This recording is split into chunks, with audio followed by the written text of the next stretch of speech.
வணக்கம் students. Next நம்ம பார்க்க போகிறது கன்ஸ்ட்ரைன்ட் சாட்டிஸ்ஃபேக்ஷன் ப்ராப்ளம். இதை ஷார்ட்டாக சிஎஸ்பின்னு சொல்லுவோம். A constraint satisfaction problem is a mathematical framework. So இதில் ஃபுல்லாகவே ஒரு மேத்தமேட்டிக்கல் கேல்குலேஷன்ஸ் தான் இருக்கும்.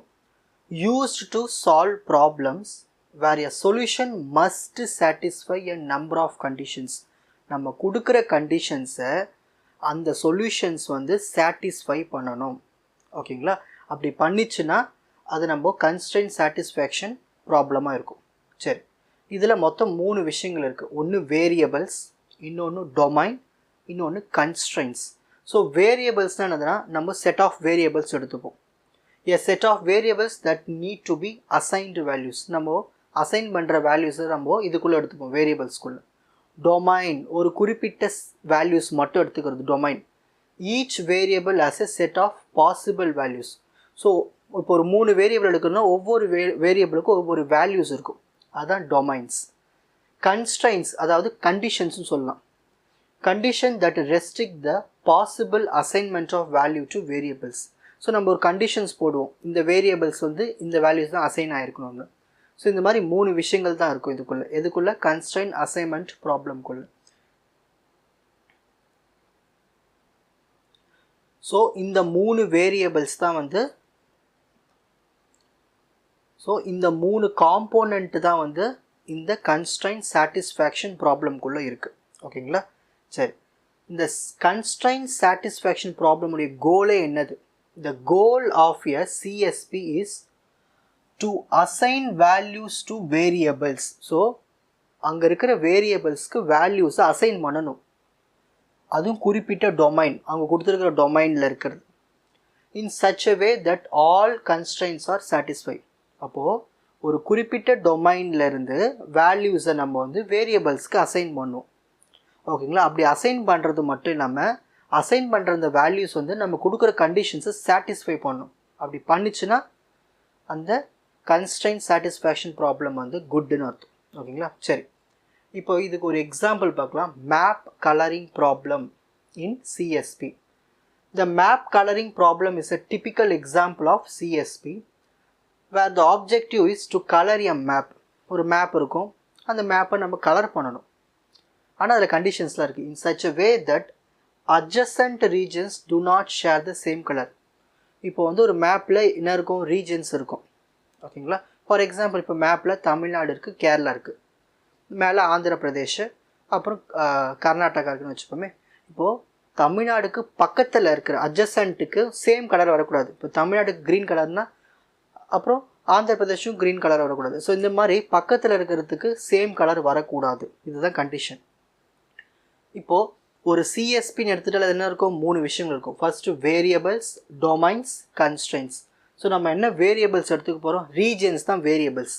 ஸோ ரீஜன் வந்து அங்கே என்ன இருக்கும்? கண்டிப்பாக ஃபார் எக்ஸாம்பிள் கண்ட்ரீஸ், ஸ்டேட்ஸ், இந்த மாதிரி ஏதாவது எடுத்துக்கலாம் மேப்பில். டொமைன்னா நம்ம செட் பண்ணுற வேல்யூஸ். இப்போது கலர்ஸ் தான் டொமைன். அந்த கலர்ஸ் என்னென்ன கலர்ஸ் எடுத்துக்க போகிறோம்னா ரெட்டு, க்ரீன், ப்ளூ, இந்த 3 கலர் தான். இப்போ கன்ஸ்ட்ரைன்ட்ஸ், கண்டிஷன்ஸ் என்ன போடுறோம்? The condition that no 2 adjacent regions can have the same color. So பக்கத்து ரீஜனுக்கு என்ன வரக்கூடாது? சேம் கலர் வரக்கூடாது. அப்போது this means for any 2 neighboring regions their color assignment must be different. So பக்கத்தில் இருக்கிற 2 நெய்பர்ஸ்க்கு என்ன வரக்கூடாது? சேம் கலர் வரக்கூடாது. இப்போ ஒரு எக்ஸாம்பிள் பார்க்கலாம். Consider a map with 4 regions ABCD. 4 region இருக்குது. அதில் நம்ம 3 கலர் கொடுக்க போகிறோம். என்னதுன்னா ரெட்டு, க்ரீனு, இன்னொன்று கொடுத்துருந்தோமே ரெட்டு, க்ரீனு, ப்ளூ. ஸோ இந்த மாதிரி 3 கலர்ஸ் கொடுத்துருக்கோம். ஏ வந்து பிக்கும் சிக்கும் அட்ஜசன்ட் பக்கத்தில் இருக்குது. பி வந்து ஏக்கும் டிக்கும் பக்கத்தில் இருக்குது. சி வந்து ஏக்கும் டிக்கும் பக்கத்தில் இருக்குது. டி வந்து பிக்கும் சிக்கும் பக்கத்தில் இருக்குது. இதுதான் கொஸ்டின். நம்மளோட கோல் என்னது? The goal is to colour these regions such that A, B, C and D each get a colour. 4த்துக்குமே வந்து கலர்ஸ் இருக்கணும். 4த்துக்குமே நம்ம என்ன பண்ணணும்? கலர்ஸ் கொடுக்கணும். கொடுக்கறது மட்டும் இல்லாமல் பக்கத்தில் இருக்கிற அட்ஜசன்ட் ரீஜன்ஸ்க்கு சேம் கலர் வரக்கூடாது, டிஃப்ரெண்ட்டாக வரணும். So no 2 adjacent regions. For example இப்போ ஏவும் பியும் சியும், அதாவது 2 ரீஜன்ஸ் இருக்குல்ல, இதுக்கு வந்து சேம் கலர் வரக்கூடாது. இப்போ ஏபிக்கு வர கலர் பிசிக்கு வரக்கூடாது. ஸோ இந்த மாதிரி நம்ம க்ரியேட் பண்ணணும். ஸோ இதுக்கு எப்படி சொல்யூஷன் கொடுக்கலான்னு பார்க்கலாம். ஸோ ஃபஸ்ட்டு நம்ம யூஸ் பண்ண போகிறது 3 கலர் தான், ரெட்டு, க்ரீனு, ப்ளூ. ஓகேங்களா? இப்போ நான் ஏக்கு ரெட்டு கொடுக்குறேன், பிக்கு க்ரீன் கொடுக்குறேன், சிக்கு ப்ளூ கொடுக்குறேன், டிக்கு க்ரீன் கொடுக்குறேன். ஸோ இந்த க்ரீனை மட்டும் நான் என்ன பண்ணுறேன்னா மாற்றி கொடுக்குறேன். இப்படி இந்த வேல்யூஸ் நம்ம கொடுக்கும்போது நம்மளுக்கு அந்த மேப்பில் பார்க்கும்போது எல்லா ரீஜன்ஸ்க்குமே வந்து கலர்ஸ் வந்து டிஃப்ரெண்ட்டாக இருக்கும். அது சேம் கலர் வந்து பக்கத்தில் இருக்கிற ரீஜன்ஸ்க்கு இருக்காது.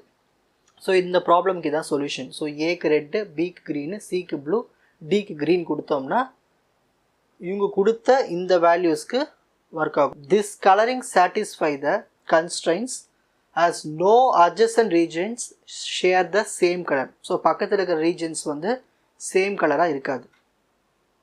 The map coloring problem can be generalized to larger map. So பெரிய பெரிய மேப்புக்கெலாம் கூட இது பயன்படுத்தலாம். And various numbers of colors. கலர்ஸ்லேயே நிறைய பேலட்ஸ் இருக்கு இல்லையா? And solving it efficiently often involve algorithms like backtracking, constraint propagation, heuristics. இது எல்லாத்தையும் நம்ம வந்து சால்வ் பண்ணலாம். இதில் constraint சாட்டிஸ்ஃபேக்ஷன் ப்ராப்ளம் மூலயமா. ஓகேங்களா? ஸோ இந்த மேப் சால்விங் ப்ராப்ளமும் இந்த பேக் ட்ராக்கிங்கில் கன்ஸ்ட்ரைன்ட் ப்ராபகேஷன் ஹியூரிஸ்டிக்ஸ்லையும் நம்ம யூஸ் பண்ணிக்கலாம்னு சொல்கிறாங்க சால்வ் பண்ணுறதுக்கு. ஸோ இவ்வளவு தான். இதை எழுதினாலே நீங்கள் போதும். கன்ஸ்ட்ரைன்ட் சாட்டிஸ்ஃபேக்ஷன் ப்ராப்ளம் கேட்டால் இந்த கண்டென்ட்டை மட்டும் எழுதுங்க போதும். ஓகேங்களா? இப்போ screenshot time. So first constraint satisfaction ப்ராப்ளம்னா என்ன, அதில் என்னென்னலாம் இருக்குது, ஸோ இதனுடைய கோல் என்ன, இதுக்கான ஒரு example map colouring problem. So அதில் என்னென்னலாம் இருக்குது, வேரியபிள்ஸ், டொமைன்ஸ், கன்ஸ்ட்ரெயின்ஸ் என்ன.